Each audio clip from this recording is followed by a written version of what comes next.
So we have a formula, one of the possible ways of writing it for a Fourier series, and we have three really important things we can do with this. So first, the differential equations, and I think this is where you guys will be in classical mechanics. So solving so-called non-homogeneous differential equations.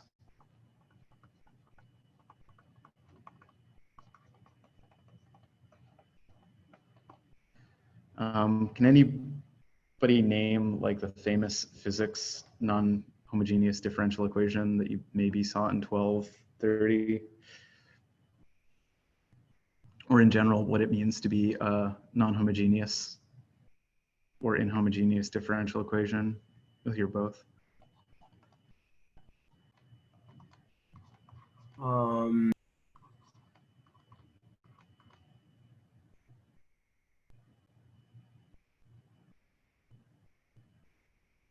Is there like a mass of spring or something? There's some equation with springs, right? Yep. So you guys spent like 2 weeks or something like that with masses and springs. And this is what the look like. This is F equals ma in a funky sort of way. Two derivatives, the thing itself. And you can start by doing this. So that's, and then at the end of all of your work with damped, so damping term would be like a y prime.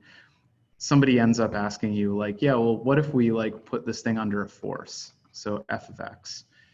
And you could actually think about this. So this is like the differential equations way of writing it. The physics way of writing this might look something like this. So let me actually write it in the most springy way possible. So k x plus m dx dt squared is forced by some function of t, right? So there's like a piston put, exactly right. So there's the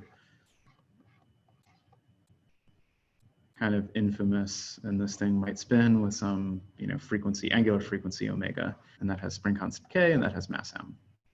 Okay, so we're just going to use the y prime f of x, typical differential equation notation. Okay, so this function just throws everything into like total madness, right? So this is really easy to solve if we have a 0 here, because there's this whole class of functions whose second derivative equal negative the thing itself, right? Sines and cosines. So long story short is we know how to solve this for sines and cosines. So I think probably the middle to early part of the 19th century, is made two realizations. One is that derivatives are linear.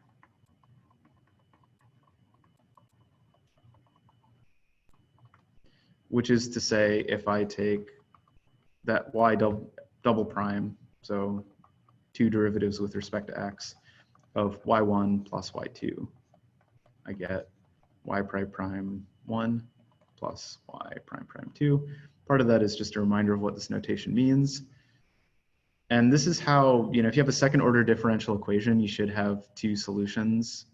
And you can use this idea to piece together whatever solution you need to satisfy the boundary conditions, realizing that derivatives are linear. So the second realization specific to this problem is that the homogeneous version of this, because we have a double prime and the thing itself is solved by, pretty well solved by sine or cosine of x, right? With some extra stuff in there. And you just got to figure out the undetermined coefficients. So the easiest inhomogeneous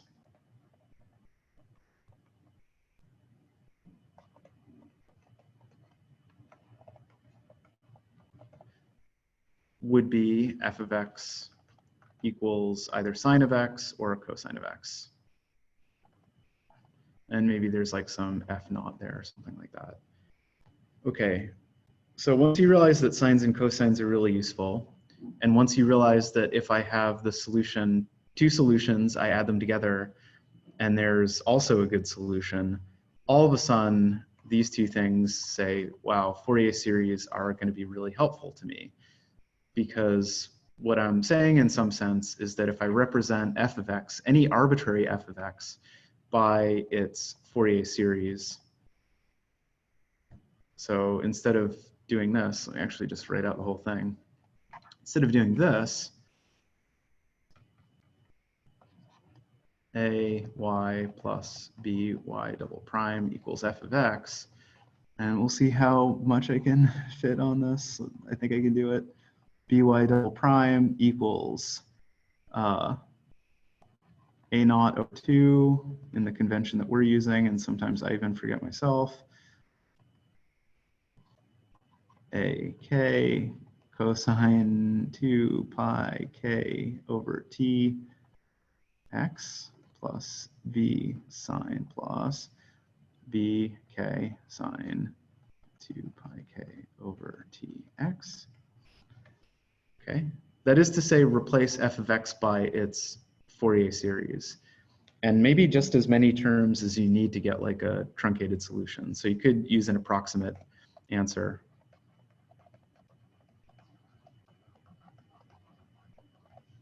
Which would look something like this. K goes from 1 to n, right? If you were using a computer.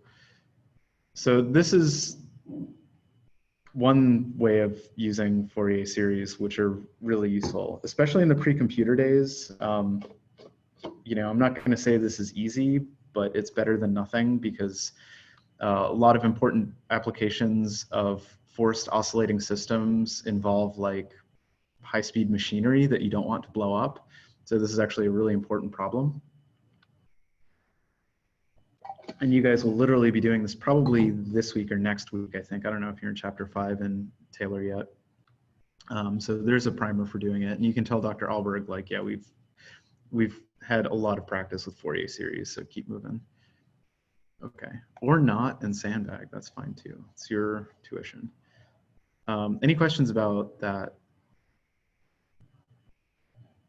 So we won't do this whole thing, maybe once, more than once. This is really like our job is to do the prep so you can do this in classical mechanics. Okay, so basically, inhomogeneous differential equation, replace the gross function by its Fourier series. So the second important application is just in general the truncation and representation of yeah, I think I'm gonna mess up if I erase that.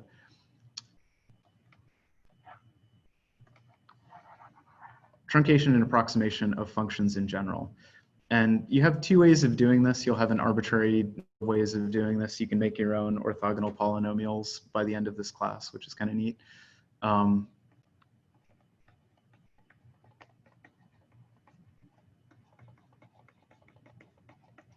So you have two ways so far of approximating functions. So you can approximate a function by its Taylor series. So approximate, and you can say that f of x expanded around some point. You take the first n terms of the Taylor series, and that's 1 over k factorial x minus x naught to the kth power, so a kth order polynomial. This in parentheses notation means the kth derivative of the thingy. Or you could use its Fourier series. And in this case, we're not going all the way to infinity. We just want to keep the first n terms. And I'm going to save myself some redundant writing because it's elsewhere where to say cosine da da da x plus bk sine da da da x. And then a naught over 2 out front. Okay, so there's just some wisdom in this because, you know, especially in the age where Mathematica will do this for you, is that let's say that I wanted to represent the motion of a ball around some equilibrium point. which one of these approximation schemes do you think would be better to use?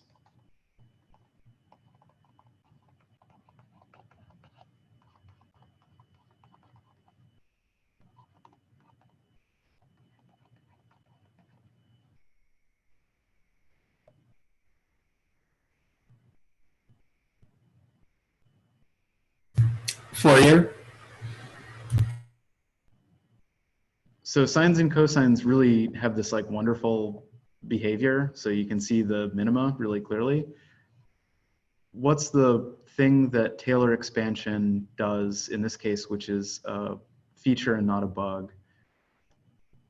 So the problem with the Fourier series is that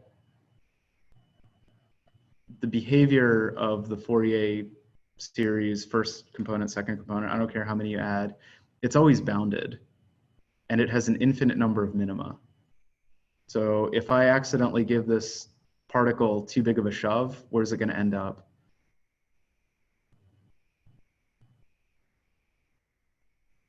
So it's going to hop into the next minima or the next minima or the next minima.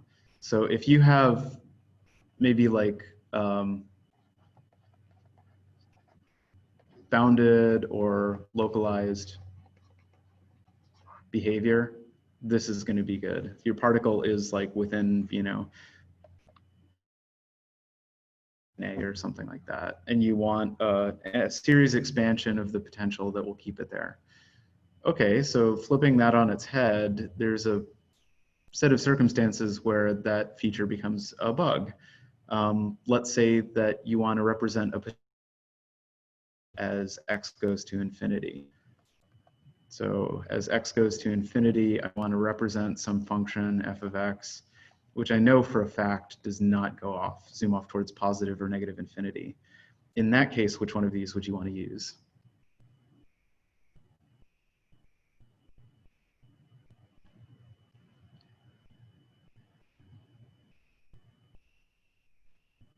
So what's always true about polynomials as you go off towards infinity? No way around it.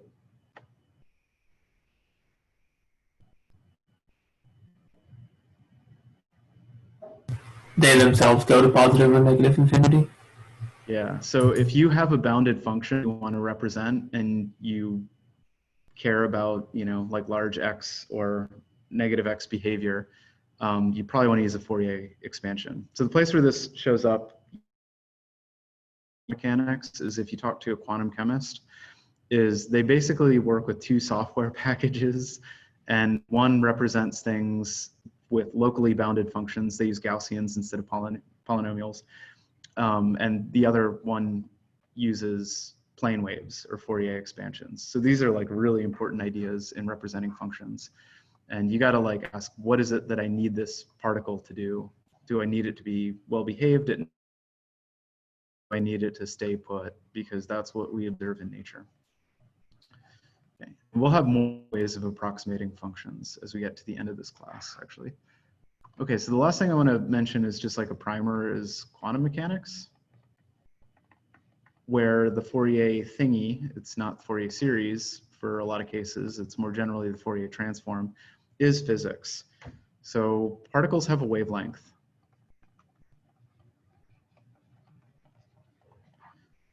So this is the de Broglie wavelength, and they have a wavelength.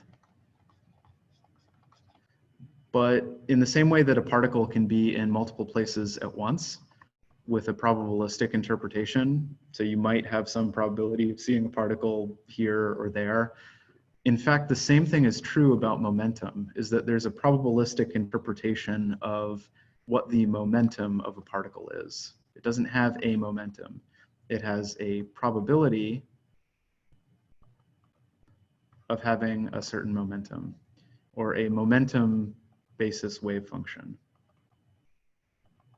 And this will look pretty familiar at the end of quantum mechanics. So something that kind of looks like this. Coefficient, and then this actually is a wiggle because this looks like I sine plus cosine. So this is the exponential representation of a Fourier series, but this actually is the physics. So this is like how much of the wiggle probabilistically the particle has for each value of wavelength. Okay, not too much to say about that aside from using it to introduce the idea of the exponential Fourier series.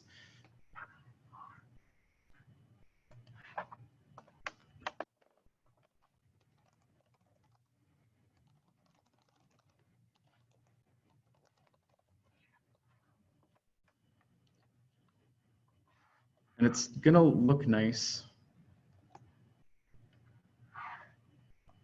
but it's gonna be a little bit confusing probably at first. So first, a review about the complex plane.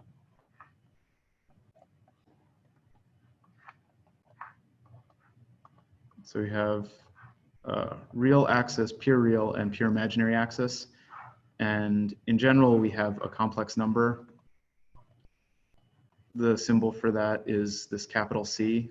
So this means Z is complex, similar to how you would say X is real. Okay. And there is probably the usual way that you're used to seeing complex numbers expressed, the real part,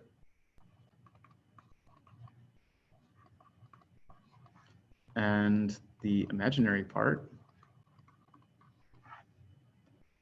But there's another way. So this is what's called the rectangular form.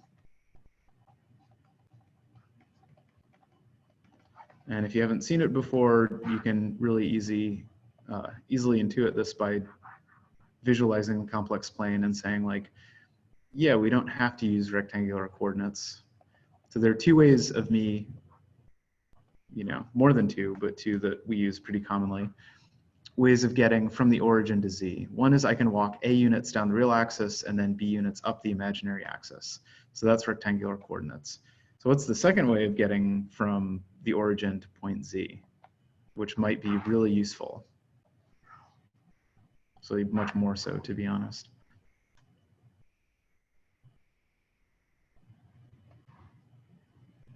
So I could use the equivalent of polar coordinates. And there's a lot in this, but we'll just say that this is the polar form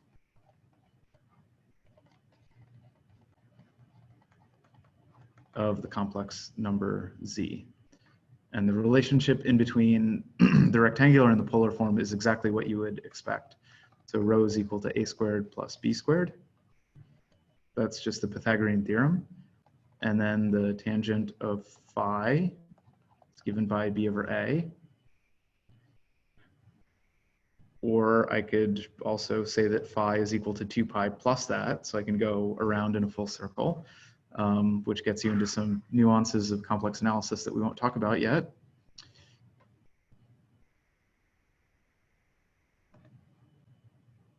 And we have Euler's formula, which is so cool and important that like people tattoo this on themselves.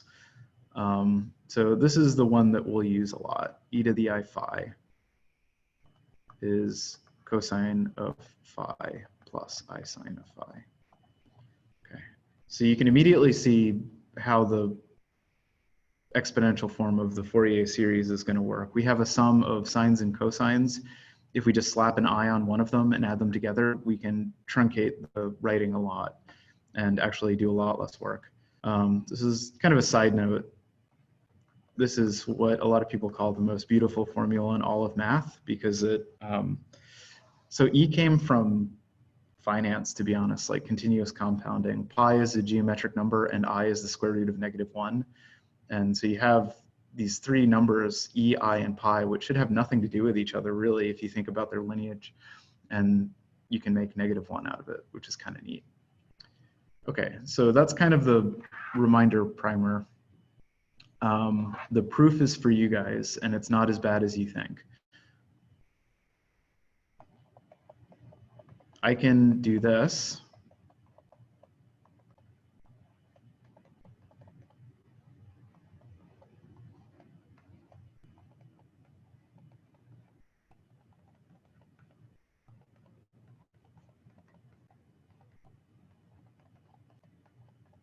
And yes, I'm kind of writing it all out to make a point.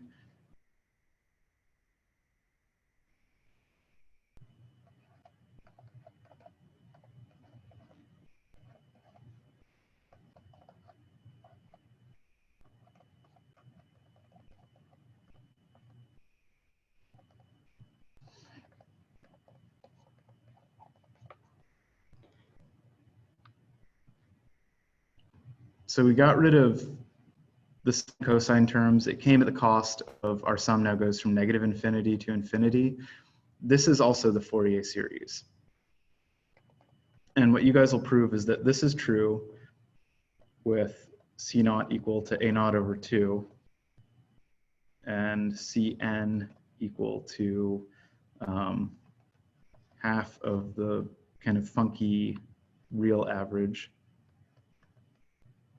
of these I, Bn. Okay. Takes an entire sheet of paper. We won't prove it. That is for your homework. It's basically like a way of working through and reminding yourself everything that you need to know about polar form of complex numbers. But what we should do is, because we're going to be taking integrals and derivatives of complex valued things, realize that I is just a constant, so you treat it like a constant. And secondly, show off that this actually is much less work. And then I'm going to get a complex valued answer. What does it mean? Okay, but for now, because your job is actually doing this, just say like, this is an alternate form of the Fourier series. And it looks nicer and it's faster to write and it's easier to work with.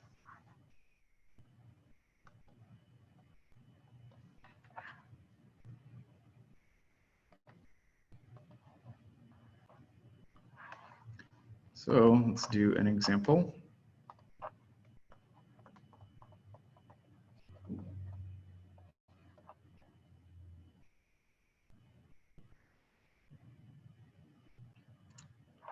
Yeah, let's do this. Let me just like draw the thing.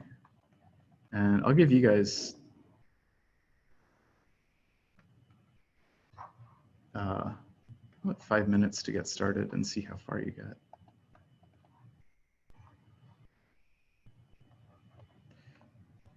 But before we do this, let me introduce or write down at least some terminology that we've been using kind of casually. If the function itself is periodic, we talk about its Fourier series. If the function's not periodic, you can still try to take a Fourier series, but just like we did with the x squared on Mathematica, it's going to be periodic because the sines and cosines are periodic. Likewise, the e to the I whatevers are periodic.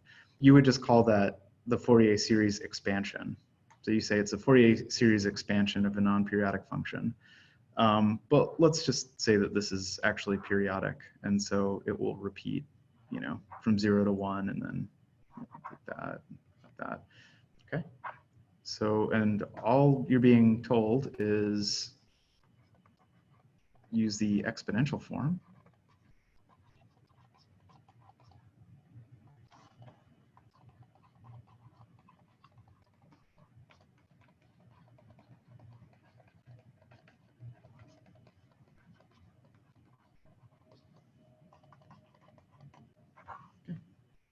And there are a couple of mathematical things in there that you'll see as you get through the homework, so it's worth going through them in class. Okay. You guys, like 5 minutes to start, see how far we get.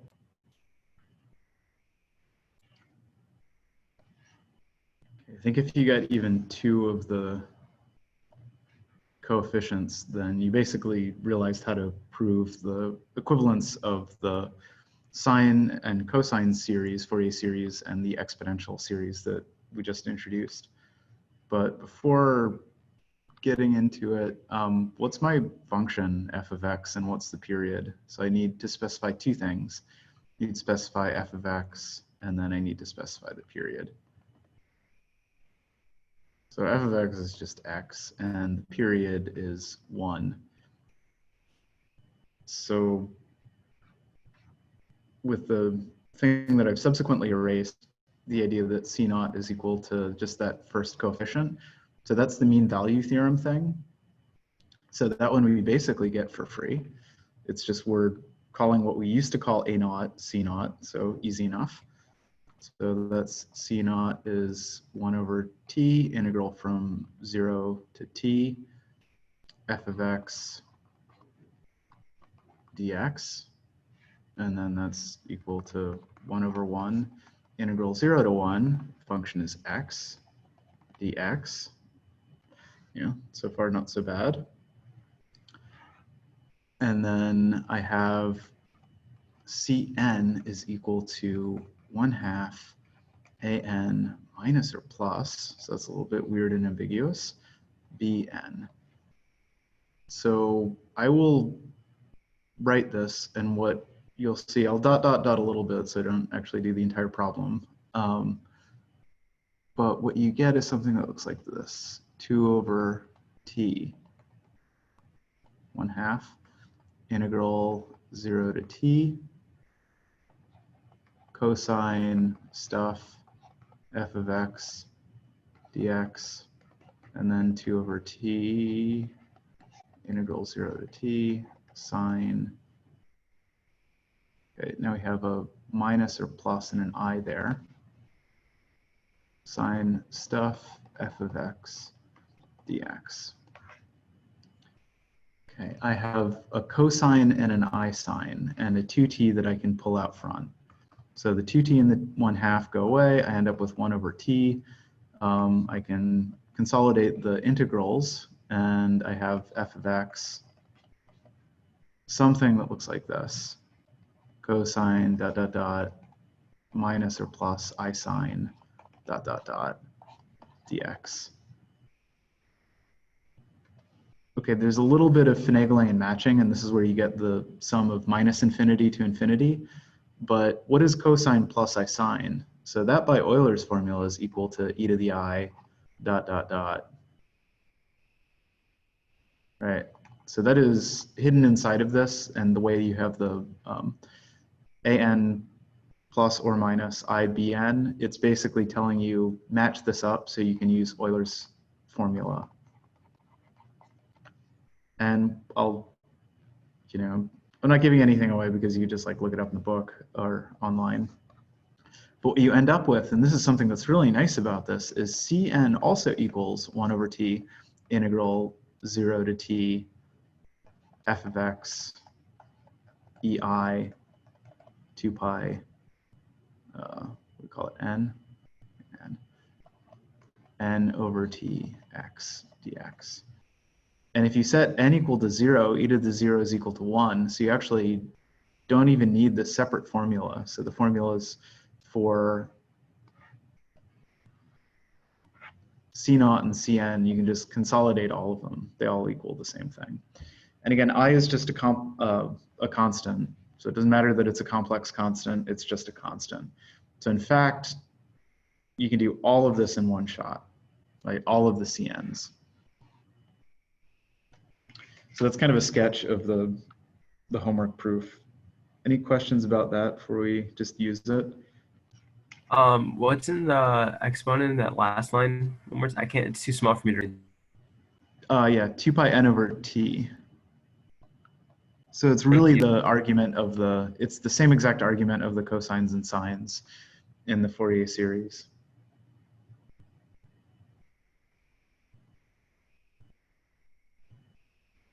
Okay, good. Other questions? Okay, so after fussing about a bit, what you end up with is this, which is really nice.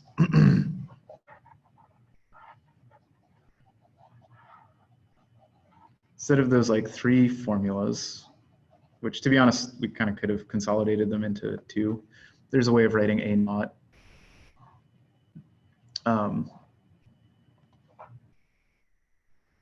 So that you can stuff it in with the cosines, but then the sum goes from like, 0 to infinity for one of them and 1 to infinity for the other one.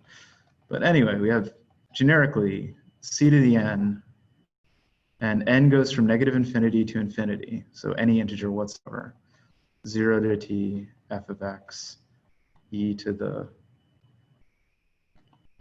minus I 2 pi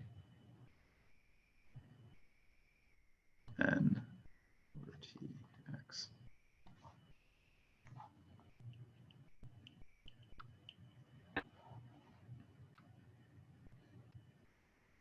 dx.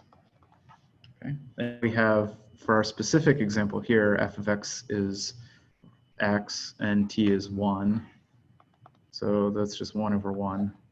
And integral 0 to 1 x e to the minus I 2 pi n x dx. Okay, so now the technical question is, how do I do this? Remember, I is just a constant, so don't worry about it. I have a function of the form, or an integrand of the form x times thingy that's really easy to integrate. So what's the trick I should use?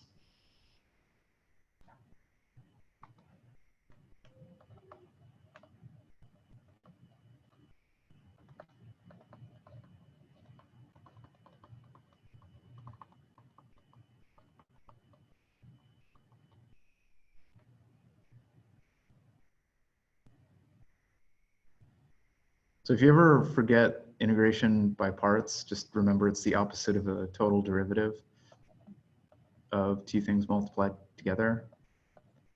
If I take d by dx, in this case we have x of u times v, and then I integrate that to get the thing back again, I get uv prime plus vu prime. Then I integrate to get the thing back. So what I can do is I can say that uv evaluated at the endpoints, because that's exactly what this is integral u dv plus integral v du. And then I can rearrange that to the final integral by parts formula. Integral u dv is equal to uv evaluated at the endpoints minus integral v du.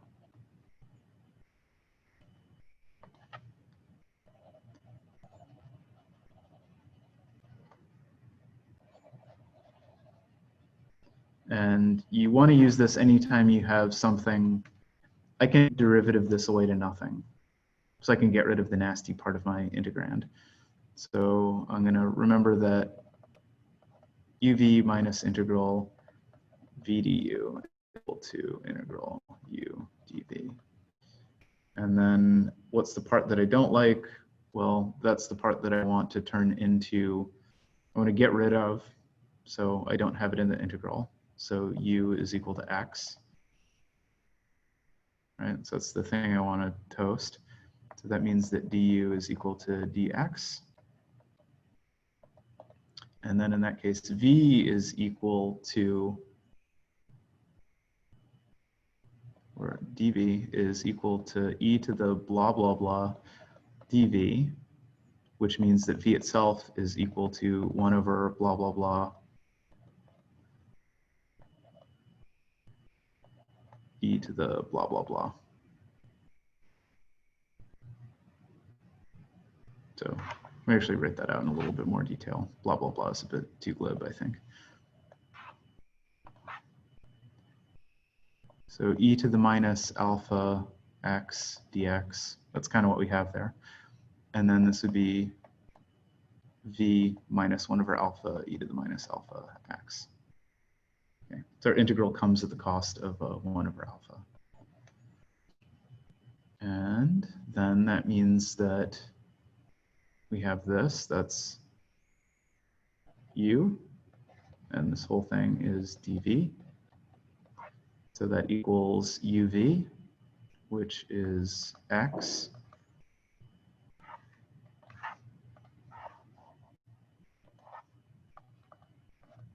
minus 1 over all that stuff up there. So there's another minus.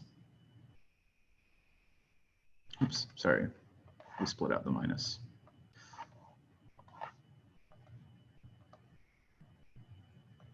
I 2 pi n e to the minus I 2 pi n evaluated at 1 and 0 minus integral 0 to 1 v du. And then that v is minus 1 over stuff in there, I 2 pi n du minus I 2 pi n x dx.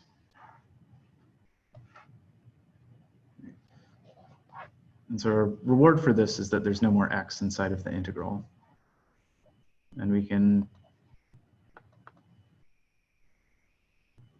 evaluate, or we can pull some stuff out. I think pulling some stuff out would probably be easier, because in both cases we have minus 1 divided by I times 2 pi n. You were told never to have like radicals in denominators, which I think is just kind of silly table manners. You're also told never to have complex numbers or I in a denominator. That actually makes more sense, because what's true about 1 over I actually?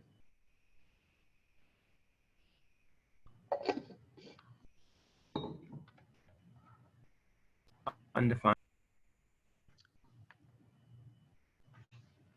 So 1 over 0 for sure, but if I wanted to rationalize this, I would multiply by minus negative I. Yeah, exactly. So this would be equal to 1 over minus I. So 1 over I is minus I, or the really messed up way of writing it is I to the minus 1 equals minus 1I. But yeah, so in any case, let's just clean that up a lot, because we can get rid of some spurious minus signs as well. Great. So we can pull all the way out of all of this stuff I over 2 pi n, and then x e to the minus I 2 pi n x, and this gets evaluated at 1 and 0, minus, pulled out all that stuff, integral 0 to 1, e to the minus I 2 pi n x dx. Okay, evaluating this at 1, I get just the exponent at 1, so 2 pi n, and then evaluating this at 0, I get 0. And then here, I'm gonna leave that integral for a sec. So when I evaluate this at 1, what I get is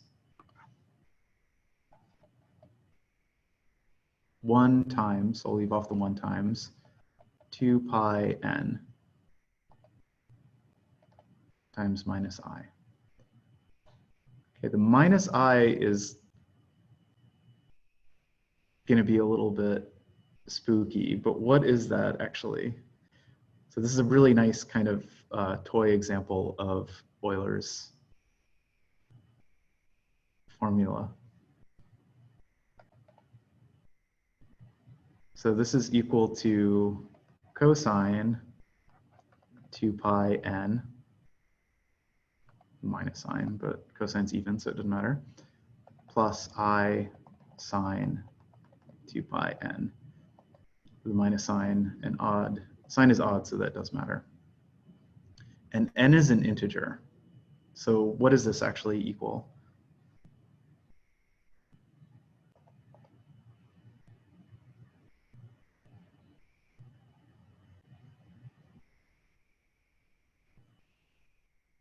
-1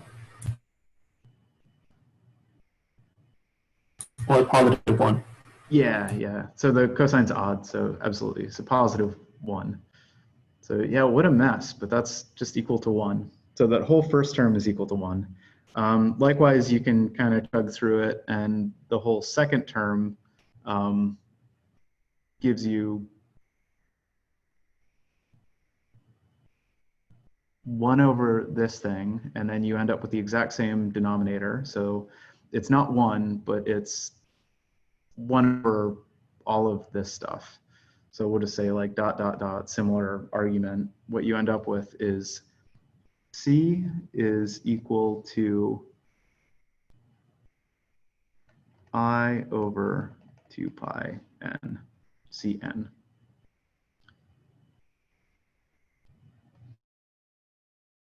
So this is, remember, this is a more interesting function than we did, but of, maybe some i's floating around and use Euler's formula. What we ended up with. We ended up with f of x is equal to some n goes from minus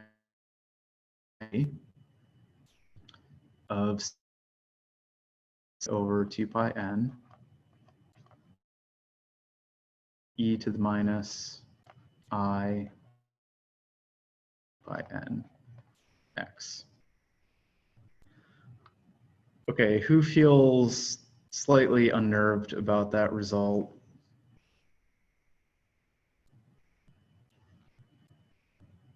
I'm claiming this is a miracle, but somehow, like with my, weird mathematical sophistry, I managed to turn like the world's easiest function, second easiest function, f of x, into this. And it's complex valued.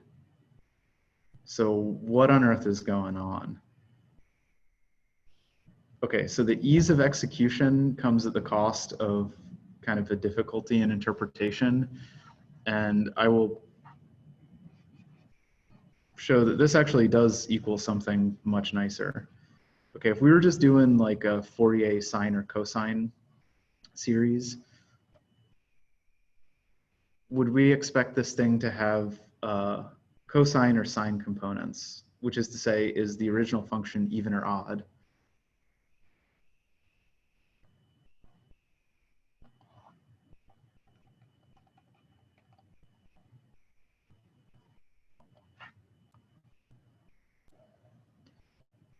Shifting it down by half a unit would help. So that's the C0 or the A0 over 2 term.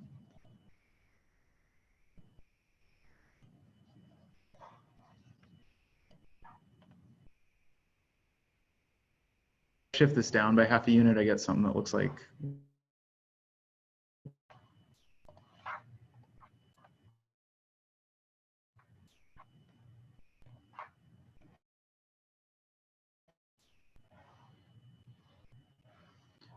does that look like sine or cosine?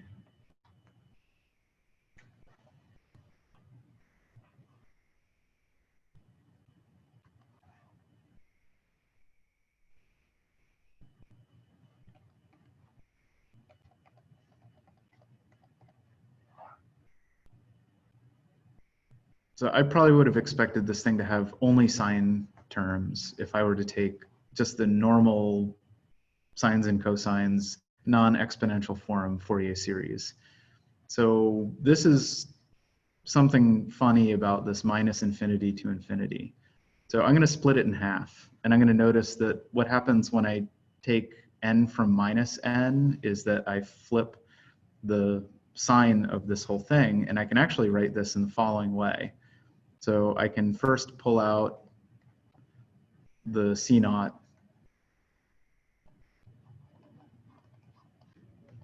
and then I can express this as n going from 1 to infinity. And what I'm going to have is I'm going to have a whole bunch of terms that look like this.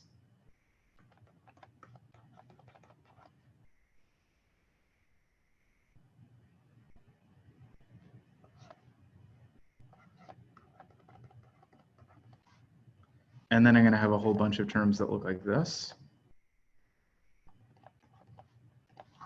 where I explicitly flip the sign on the n to account for the fact that I'm just kind of like double counting and letting the magnitude of n go from 1 to infinity. So basically, instead of, I'm folding the series over, I'm folding it in half, and then putting in like the minus sign manually. Okay, and it turns out when I do this and I follow the arithmetic through, I get a minus sign here, and I get a minus 1 over 2 pi n there, I think is right. And does this thing look familiar to anybody? So maybe you've seen the opposite of Euler's formula. So this is like the photonegative of the Euler formulas.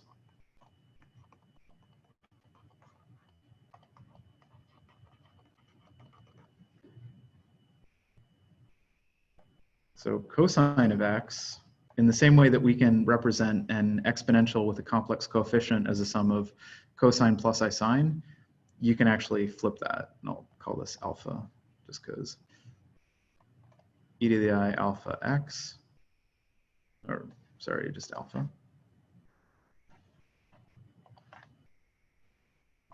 plus e to the minus I alpha over 2. So the way you'd prove this is just write down 2 copies of Euler's formula, one with a plus argument and one with a minus argument, and then use those and the even odd properties of sine and cosine, and you would get this. So plus we get cosine, minus we get sine.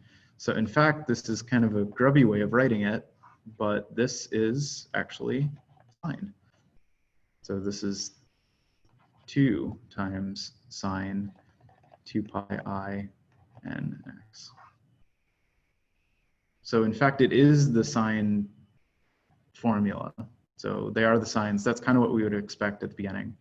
So again, it's really easy to evaluate exponential Fourier series, much more so than having to do the sines and the cosines, especially if you have something that doesn't have symmetry properties that mean half vanish right at the outset. Sometimes it's a little bit harder to interpret them. So I will show you that this is what we're doing when we take Mathematica's just straight up Fourier series. But any questions about that?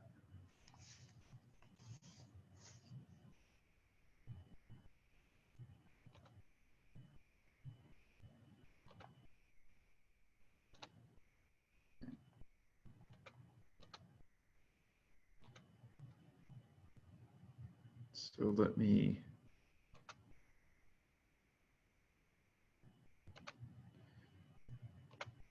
really quickly show these off. And also this is a little bit of Mathematica shorthand. So let's just do f of x, that's basically what we did. And then let's look at the Fourier series of it. I didn't change the parameters, so I think this is expanding it in between 0 and pi. And what you'll see is Fourier series defaults to the exponential form of the series.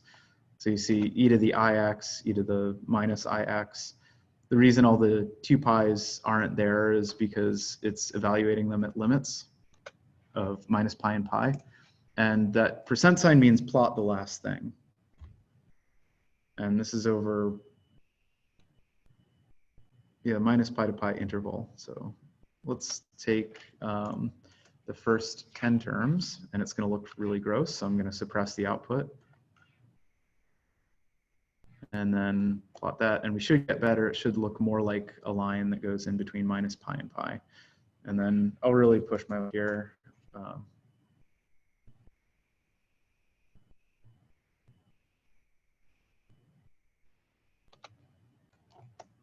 And ta-da. So now it's started series that has the right properties. Okay, here's the kind of funky part of it, is that I plotted this. So I plotted just the real part. And if I didn't do that, I would have ended up with kind of a mess, because Mathematica by itself, it sees those i's, and you either have to simplify it or take the real part. If I had just left it, so let me just leave it.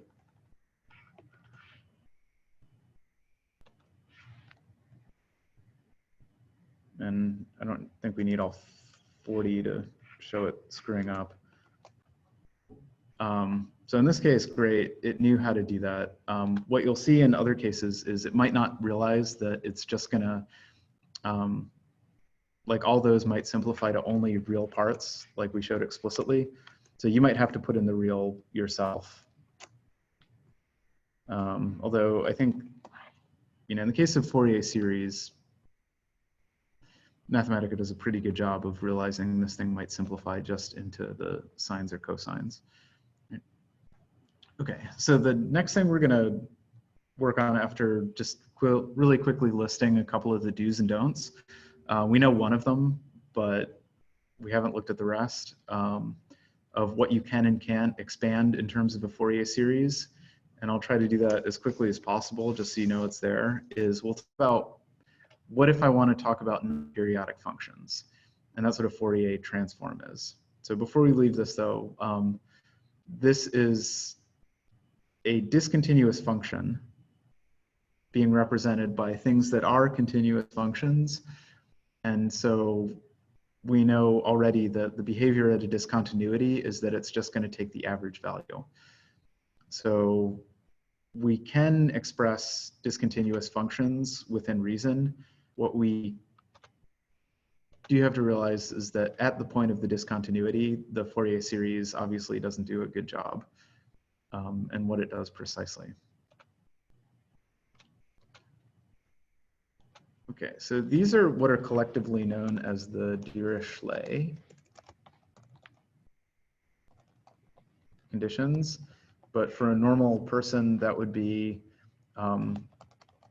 when can't we take a Fourier series? And to be honest, the way to go quickly through this is that all but one of these things just typically does not show up in general in the life of a physicist. So what we know so far is that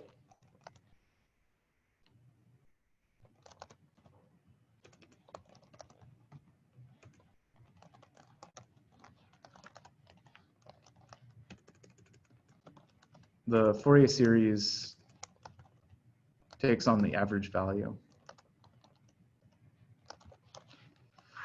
And we can write that in,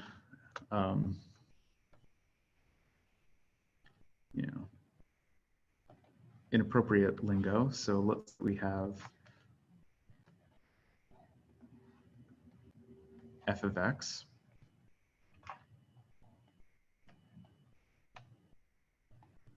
And it looks like this. And this is the place where the discontinuity occurs, is that the Fourier series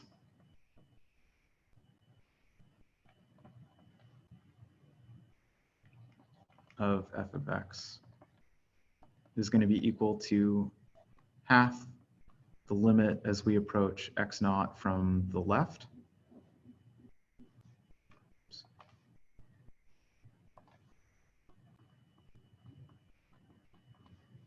Or sorry, the left, plus half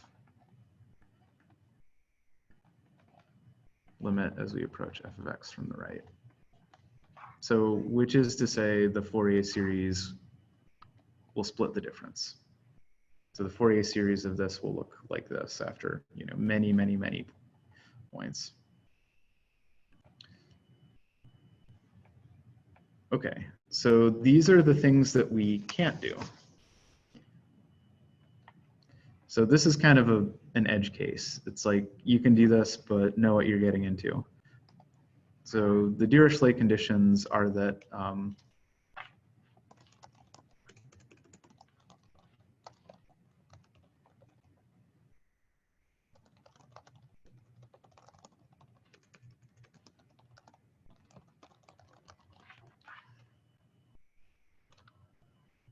are these, and to make this fun, we'll just see if you can, how good your function pathologies are. I'll write the thing, tell me if you can come up with a counterexample. And to be honest, what I should do is I should say, because we're getting a little bit casual about this,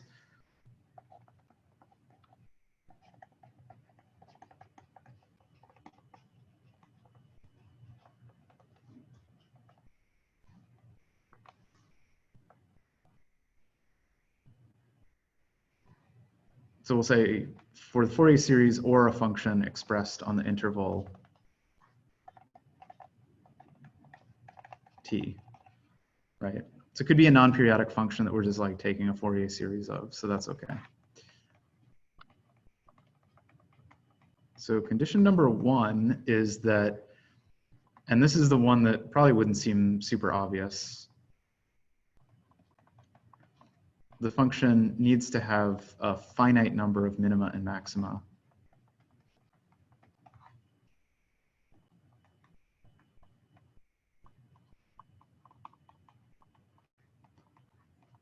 Okay, so here's the game, is I have a finite interval, not an infinite interval, but a finite interval.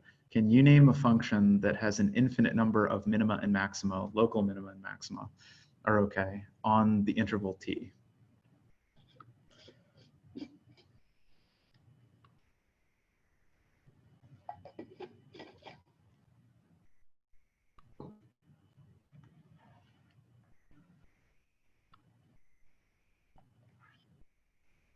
This is going to be difficult, but not the most difficult thing.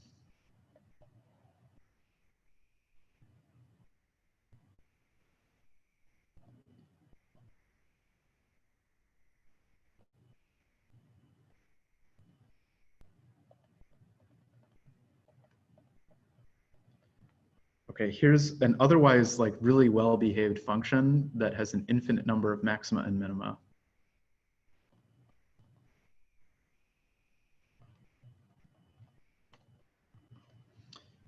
You could also do sine of 1 over x, but I like tan over x because it blows up in a whole bunch of different places. So, mind you, this is the reciprocal, it's not the inverse of tangent. So at 0, where tangent is 0, this blows up, but it blows up like a hyperbola, so sine starts going faster and faster, wiggling more and more and more, so you get something that looks like this, and then it chills out, and then the next time tan equals 0 at pi, it blows up again, and then at 2 pi, and then at pi. And the thing about this is it's always bounded in between 0 and 1 because we're taking a sine of it. So this is a gross function. You can imagine maybe at some point in your life you might see it, I guess. I don't know. I've never seen it in a physics context, at least. But this is not okay. This has an infinite number of maxima and minima. So where you have these like freak out wiggles at the intervals of pi. Okay, so condition 2 is, so single discontinuities are okay. What is not okay is an infinite number of discontinuities.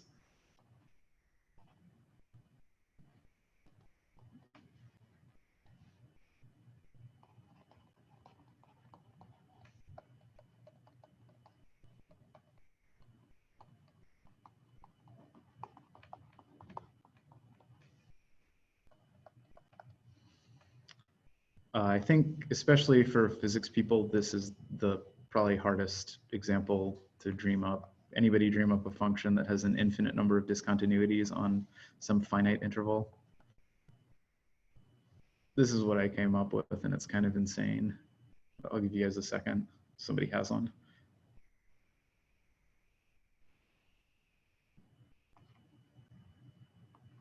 Okay, this is what I got. Dividing 1 over x by 1 over x gives me 1, but then totally cheating because we're physics, using the ceiling function on the top, you get something that looks like this. So in between 0 and 1, or 1/2, it's 0. And then in between 0 and 1, what you get is every integer fraction, it bumps up and starts approaching a line of line 1. So you have an infinite number of discontinuities as it approaches 1. Never seen this in my life. Pick up something really freaking weird. And then finally what we get, and this is the easy and important one, is that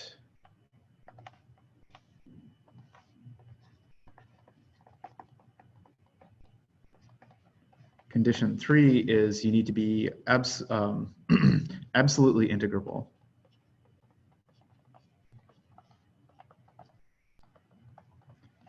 Which might be the first time you've heard that.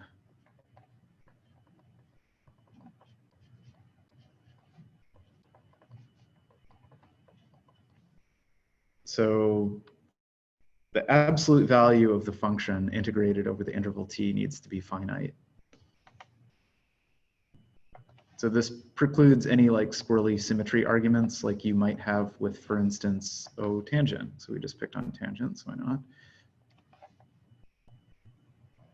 Right, there's as much above the axis as below the axis for tangent, but this thing still, if I look at the absolute value, it still zooms off towards infinity. And you can see, you know, really quickly in your mind's eye, probably like, yeah, this is a terrible candidate for, you know, tangent is a terrible candidate for the Fourier series, because we're never going to be able to add up a finite number of sines and cosines to be equal to this infinity. Okay, So these are the three conditions, the so-called Dirichlet conditions. Just you've seen them, but honestly, very seldom will you be given a function that has one of these like freaky things. You know, the absolutely integrable thing, probably true, but condition 1 and condition 2 are just super crazy exotic functions that people dreamed up. So any questions about any of that?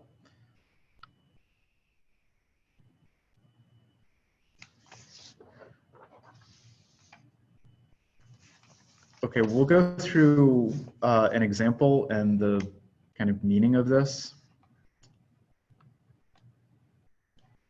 And I will put up a video of just like the proof, because going through the proof is more cultural than kind of call and response. We work through it together.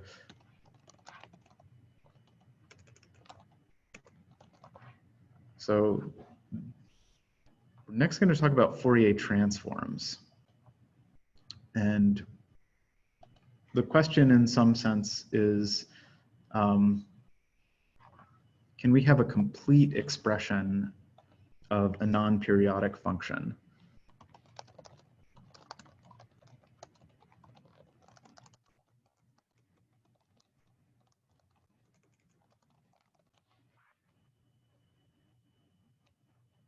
And to put that in contrast with what we've done so far is we have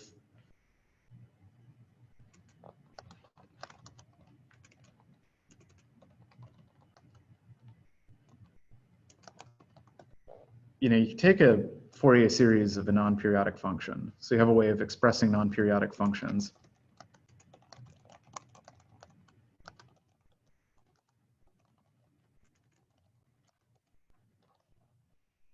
And if you think a little bit about that, you're like, okay, well, why don't I just take the Fourier series and then let t go to infinity? So I make my interval over which I repeat bigger and bigger and bigger, and then eventually get out to infinity, and boom, I'm done. You're right, like that's exactly what we'll do. The problem is, and this will be in the proof, is it's not quite that easy. So there are some subtleties to exactly how you would do that. But yeah, that's kind of what we're gonna do, is we're gonna start with a Fourier series, and then we're gonna let t go to infinity. And what we have is a way of representing the entire function. Okay, so we'll skip the proof. There's this weird kind of double limit that needs to be taken. But what you end up with is this. So just compare and contrast. So this is f of x equals the thing we just finished going over, an infinite number of coefficients. These are integers, Cn e to the I n pi x over t. Okay, so this is either for a periodic function with period t, or this is the truncation of a non-periodic function.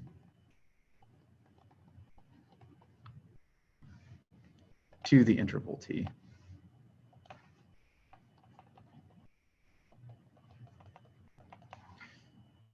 Which is to say, clip the function at 0 and t, or t over 2 and minus t over 2, whatever way you want to do that, and then just use that as a stencil and keep repeating it, even though the original function wasn't periodic.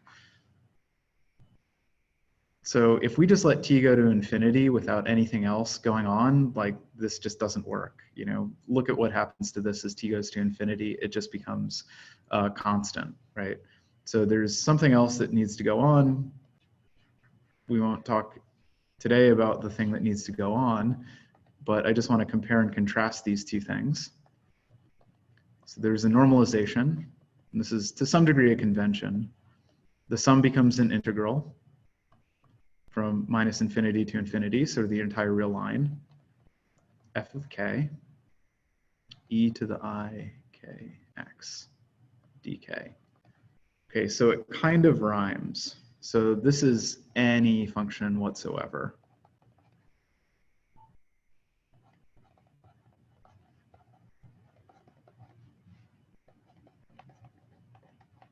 that meets essentially the Dirichlet criteria. So any reasonably well-behaved function. And what's true about these is this is what's going on. So this is the wiggly bit, right? So this is our new way of representing sines and cosines. This is also the wiggle. And what this coefficient does is it tells you essentially the size of each particular type of wiggle.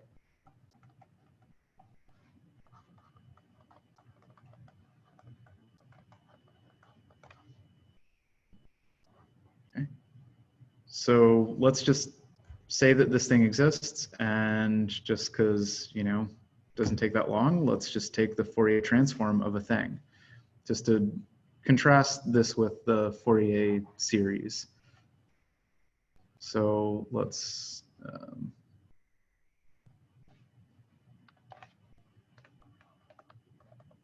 and notice this is probably going to be enough space to do this.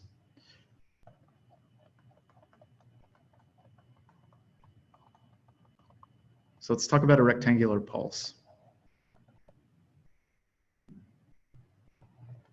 And this is in time.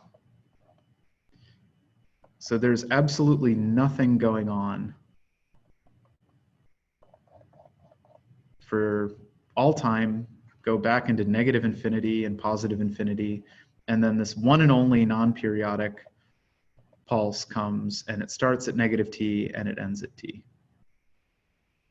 And so we can mathematically represent this as f of t is equal to its height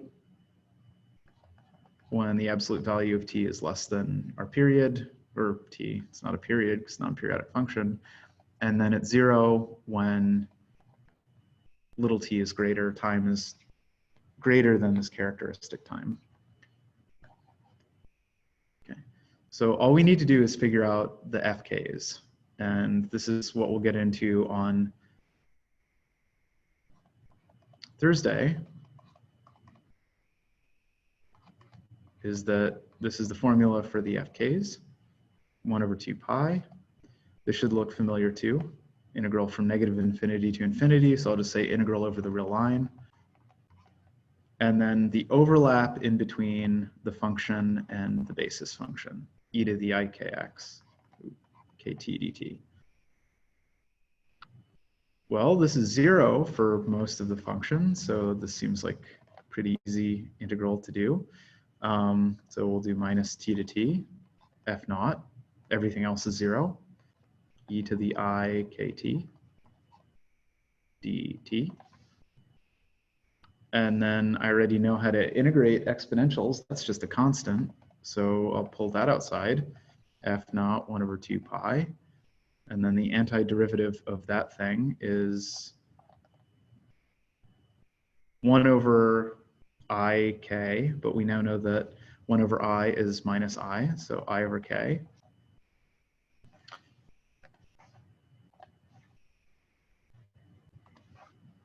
And then we have the thing itself evaluated at t and minus t, so that's e to the I kt minus e to the minus I kt. And then this looks kind of familiar. What does this kind of look like to you guys, having seen it once maybe?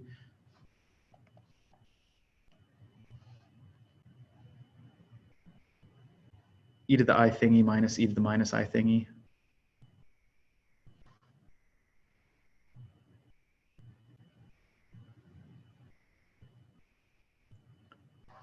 So this turns out to be 2 times sine of kt, or I sine. And so we get f naught over 2 pi, 2 sine kt, and then the k we still have left. So this is what's called a sinc function.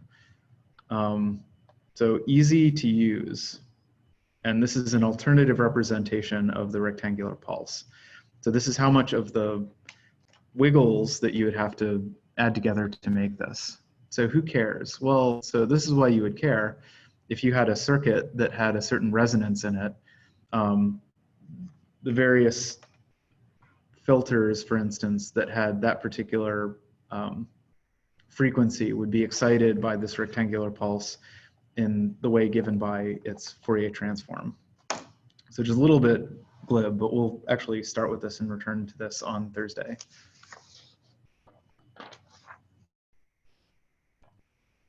So as usual, I will stick around for as long as people need if there are questions with homework, but otherwise I will see you guys on Thursday.